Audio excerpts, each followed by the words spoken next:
Bienvenidas y bienvenidos a esta inmersión en las publicaciones oficiales. Hoy tenemos unos extractos del Diario Oficial de Colombia, con fecha 31 de octubre de 2025. A primera vista puede parecer, bastante denso, ¿no? Puro texto legal. Pero si le ponemos atención, revela historias fascinantes sobre cómo funciona el país. El menú de hoy es variado, de verdad. Vamos desde la minería en una zona con siglos de historia hasta ajustes, pero milimétricos, en impuestos para la era digital. También movimientos en la nómina del Estado, cómo se decide si un jamón es solo carne curada o algo más complejo para la aduana, y hasta detalles como cuánta gente cabe por mesa de votación. Algo muy básico, pero clave. Nuestra tarea hoy es, ir más allá de esa jerga legal. Queremos extraer el significado real, las ideas clave, y esos detalles que nos ayudan a entender cómo el Estado colombiano maneja la historia, la economía, la regulación en el día a día. Listos, empecemos este recorrido. Ok, nuestro primer punto nos lleva a Marmato, en Caldas. Hay un decreto sobre minería que toca un tema, con una tradición que se remonta más de 400 años. Eso ya llama la atención. Sí, definitivamente. Y una situación legal muy particular, con una división entre zona alta y zona baja que viene de los años 30 y 40. Esto suena a mucho más que un simple trámite administrativo, ¿verdad? Exacto. El trasfondo es complejo. Por un lado, claro, está la Constitución. Ahí se habla de los fines del Estado, de la propiedad estatal del subsuelo, y también el Código de Minas, la Ley 685 de 2001, que declara la minería de utilidad pública. Eso es lo general. Pero ¿Marmato? Bueno, Marmato tiene su propia historia legal. Fíjate que la Ley 72 de 1939 y otros decretos después crearon un régimen especial para la zona alta, la que llaman Zona A. Estaba reservada para pequeños contratos o permisos de explotación. La idea era proteger y fomentar esa minería tradicional, la artesanal. Y aquí es donde la cosa se pone más interesante todavía. Los documentos mencionan decisiones judiciales que fueron clave. Una acción popular, sí, pero sobre todo la sentencia SU 133 de 2017 de la Corte Constitucional. Esta sentencia parece fundamental. Reconoció que aunque mucha de la minería en esa zona alta era informal, se ejercía de buena fe. Ajá. Y que tenía una base en una tradición histórica muy fuerte. O sea, validó esa realidad social. Y además, ojo, hay compromisos recientes. Acuerdos del 2022 y del 2024, donde una empresa, Aris Mining, se comprometió a ceder 100 títulos mineros. Esto para ayudar a formalizar a los mineros tradicionales. Precisamente. Y es que la realidad en el terreno, es contundente. Hubo una caracterización que hizo la Agencia Nacional de Minería, la ANM, entre 2023 y 2025. Y las cifras son impactantes, ¿eh?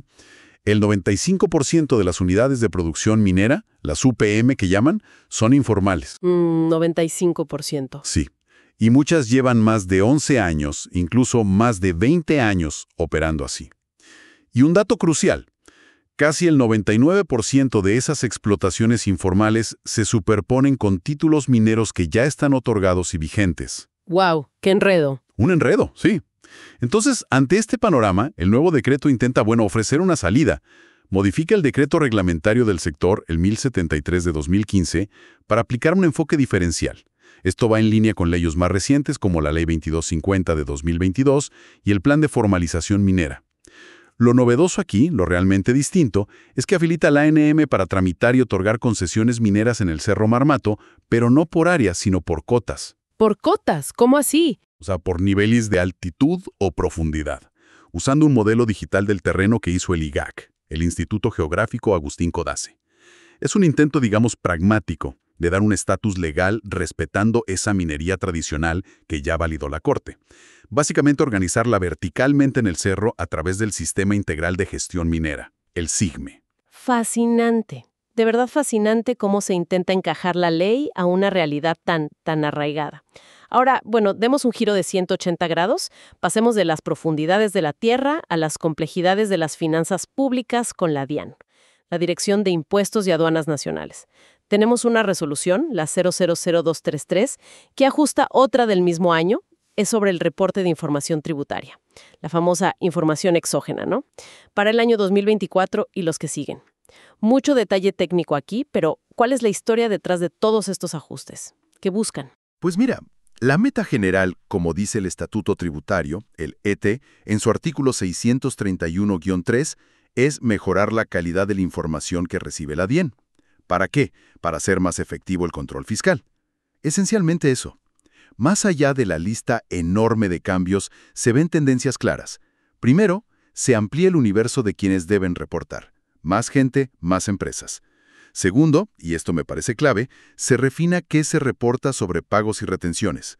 Se añaden conceptos específicos para identificar mejor las operaciones de la economía digital. Ah, claro. ¿Todo lo online? Exacto.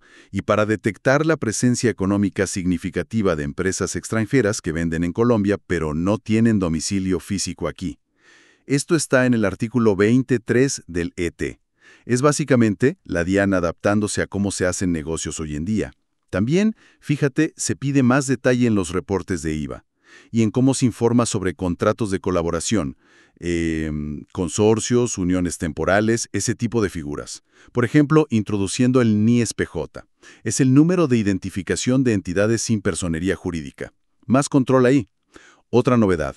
Separan la información de ingresos que se reciben para terceros. Un formato para los nacionales y otro, nuevo, para los del exterior. Entiendo. Y sí, lo que mencionabas, ajustan umbrales para reportar cuantías menores, siempre expresados en VT, la unidad de valor tributario. Además, crean formatos nuevos o modifican existentes para rastrear beneficios tributarios específicos, por ejemplo, los ligados a donaciones vía APC Colombia, o inversiones en energías limpias, e incluso uno totalmente nuevo, el 2856, para operaciones con activos digitales, criptomonedas y demás. Entendido. Entonces, ¿no es solo actualizar formularios porque sí? Parece más una estrategia para tener una radiografía mucho más precisa de la economía actual, ¿no? Especialmente de cómo se mueve el dinero digital, el transfronterizo y quién se beneficia de ciertos incentivos fiscales. Exactamente. Aunque, claro, uno se pregunta si tanta especificidad no les complica la vida a los contribuyentes, sobre todo a los más pequeños. Debe ser un trabajo enorme cumplir con todo esto. Ver que corrigen hasta errores mínimos como una palabra mal escrita. Decías asimilares por asimiladas, ¿no? Sí, un detalle así. O un valor de VT equivocado. Eso muestra el nivel de detalle, pero también, la complejidad del sistema tributario. Bueno, sigamos con la maquinaria estatal. Veamos ahora cómo se gestiona el personal dentro del sector público. Tenemos dos noticias que son como opuestas.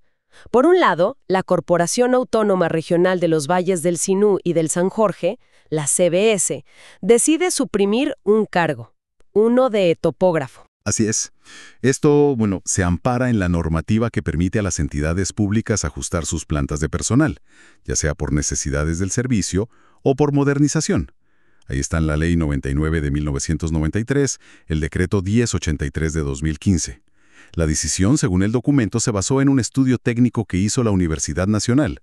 Un detalle importante, el cargo ya estaba vacante desde mediados de 2023. Ah, o sea, no sacaron a nadie. No, exacto. Y la subdirección respectiva certificó que esas funciones ya no eran indispensables. Se informó a los sindicatos, Sintrempub y Sintrambiente, que al parecer no presentaron objeciones. Es un ejemplo de búsqueda de eficiencia en el gasto público, aunque en este caso, como dices, no implicó el retiro de un funcionario de carrera. Y por otro lado, en la DIAN vemos justo lo contrario. Una resolución, la 012654, que nombra personal en periodo de prueba. Esto viene de un proceso de selección grande, ¿no? Originalmente era para 4.700 puestos. Y lo interesante aquí es que usan las listas de elegibles de ese concurso para llenar vacantes nuevas, incluyendo las de una ampliación de planta reciente por un decreto de 2023. El decreto 0419, sí. Y les ponen condiciones, 6 meses de prueba y un mínimo de 2 años en la sede que les asignen. ¿Qué nos dice esto sobre cómo se mueve el empleo público, sobre todo en entidades como la DIAN? Pues refleja la aplicación del marco legal del empleo público, claro. La Constitución, la Ley 909 de 2004 y también el régimen especial de carrera de la DIAN, que está en el Decreto Ley 0927 de 2023. Ese decreto ley incluyó un parágrafo transitorio que, justamente, buscando agilidad y ahorro, permitió usar listas de elegibles vigentes de concursos anteriores para proveer los nuevos cargos de esa ampliación de planta. Ah, mira, para no hacer otro concurso de ceros. Exacto, economía procesal. Antes de nombrar, por supuesto, verifican que los candidatos cumplan los requisitos del Manual Específico de Requisitos y Funciones, el MERF. Para los nuevos funcionarios, ¿qué implica? Pues un periodo de evaluación antes de quedar en propiedad y esa limitación inicial para pedir traslados. Y para la DIAN, es una forma de cubrir rápido sus necesidades de personal calificado. Necesitan gente. Bien, bien. Ya vimos la gestión interna. Ahora, veamos cómo el Estado interactúa con el exterior, específicamente en el comercio. Las decisiones de clasificación arancelaria en aduanas. Eso es un mundo aparte, de verdad. Y tenemos ejemplos curiosos aquí. Jamones. Sí, los jamones. Aquí entra en juego todo el sistema armonizado, el SA, para clasificar mercancías, y sus reglas, las reglas generales interpretativas, las RGI, especialmente la 1 y la 6, y las notas legales de cada capítulo, que son como el reglamento detallado, la letra pequeña. Hay dos casos de jamones que ilustran muy bien cómo funciona esto. Primero, un jamón serrano. La resolución es la 624. Se clasificó en la partida 0210. 0210. ¿Qué es eso? Carne tonto salada, seca o ahumada. ¿Por qué ahí? Porque los procesos que describieron, salado, secado, son justo los permitidos por las notas del capítulo 2. La empresa que importaba había sugerido la partida 16.02, que es de preparaciones. Pero la DIAN dijo no. Las notas del capítulo 16 excluyen productos que solo han pasado por los métodos de conservación del capítulo 2. Clarísimo. Y luego está el otro caso, el jamón de bellota ibérico, la resolución 628. Este sí fue a la partida 16.02. Las demás preparaciones y conservas de carne. ¿Y cuál fue la diferencia clave? ¿Por qué este sí y el otro no? La diferencia fundamental está en los ingredientes y los procesos adicionales. Según la ficha técnica que analizaron, este jamón de bellota contenía aditivos, antioxidantes, corrector de acidez, nitratos, nitritos, y además había pasado por procesos como nitrificación y masajeado. Esos elementos, los aditivos, y esos procesos extra los sacan de la simple conservación del capítulo 2 y lo convierten en una preparación del capítulo 16. Increíble. Es fascinante ver cómo un par de aditivos o un proceso adicional cambian radicalmente la clasificación arancelaria. Y eso, claro, puede cambiar los impuestos a pagar. Increíble la precisión que se necesita para esto. Y no solo con comida, veo. También hay resoluciones sobre unos sistemas automatizados gigantescos para criar pollos. Resoluciones 629 y 633 para pollos de engorde, y las 630 y 634 para gallinas ponedoras. ¿Cómo se clasifica algo tan complejo, una granja entera casi? Bueno, aquí se aplica un concepto clave del arancel que se llama unidad funcional. Está definido en la nota 4 de la sección 16 del arancel. Esta nota dice, básicamente, que si tienes un conjunto de máquinas distintas, diseñadas para trabajar juntas y cumplir una función específica y clara, todo el conjunto se clasifica como si fuera una sola máquina, bajo la partida que corresponda a esa función principal. Ah, ya veo. Todo como un solo paquete. Exacto. En estos casos, todos los componentes, los silos, comederos, bebederos, la ventilación, calefacción, iluminación, sistemas de pesaje, recolección de huevos, manejo de estiércol, hasta las computadoras de control, todo está diseñado para un único propósito, o criar pollos o producir huevos. Por lo tanto, todo el sistema se clasifica en la partida 8436, que es la de máquinas para avicultura, y dentro de esa partida, en subpartidas específicas, la 843621.00.00 para las criadoras de pollos de engorde, o la 843629.20.00 para las baterías automáticas de puesta de huevos. Es interesante que las resoluciones aclaran que algunos elementos que son como auxiliares, carros de supervisión o unas plataformas tipo mezanín, esos no forman parte de la unidad funcional principal. Esos se tienen que clasificar aparte. Muy lógico cuando se explica así, la verdad. Y bueno, finalmente aterricemos en un aspecto fundamental para la organización del Estado, la logística electoral. Hay una resolución de la Registraduría Nacional, la 219-57.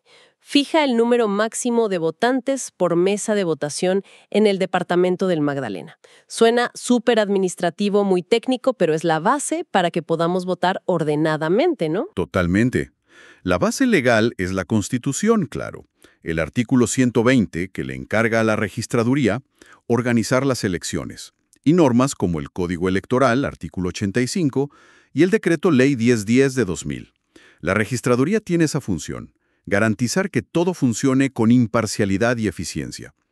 Esta resolución define para el Magdalena un límite general, 400 ciudadanos por mesa. Esto en zonas rurales, corregimientos, en las cárceles y en municipios pequeños, los no zonificados.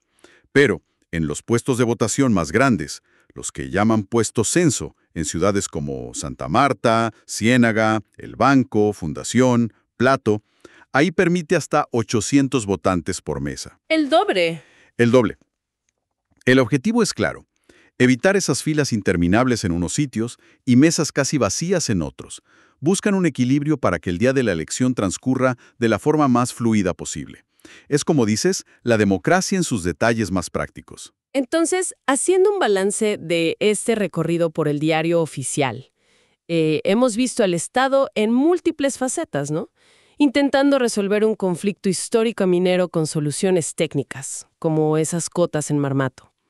Afinando su sistema de impuestos para capturar la realidad de la economía digital. Ajá. Ajustando su propia planta de personal, ya sea reduciendo o ampliando.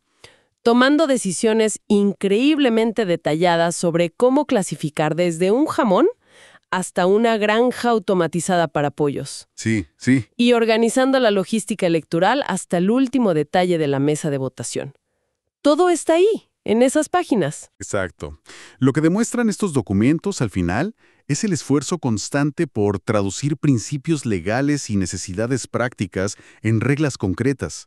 Hay un ejercicio continuo de balance entre fomentar la economía, atender demandas sociales, proteger el ambiente, buscar la eficiencia administrativa y, sobre todo, actuar dentro del marco de la ley y la Constitución. Cada una de estas decisiones, aunque parezca muy técnica o burocrática, es parte de ese complejo engranaje del Estado. ¿Funciona así? Y para quedarnos pensando, volvamos un momento a Marmato. Se mencionó esa voluntad de Aris Mining de ceder 100 títulos mineros para la formalización. El propio comunicado de la empresa, que citan en el decreto, adelanta que, habrá que definir mecanismos para decidir quiénes serán los beneficiarios y que se considerará su capacidad económica y legal. Ujú. La pregunta que queda flotando es, ¿cómo se va a implementar eso en la práctica? ¿Cómo se hará esa asignación? ¿Cómo se logrará que esos títulos lleguen efectivamente a los mineros tradicionales, reconociendo esa historia que validó la Corte, pero asegurando también que las futuras operaciones sean viables, técnica y económicamente? Es la gran pregunta, sí. Sin duda. Esa es una historia cuyo desarrollo valdrá la pena seguir, más allá de estas páginas oficiales. Muchísimas gracias por acompañarnos en esta exploración detallada. Hasta la próxima.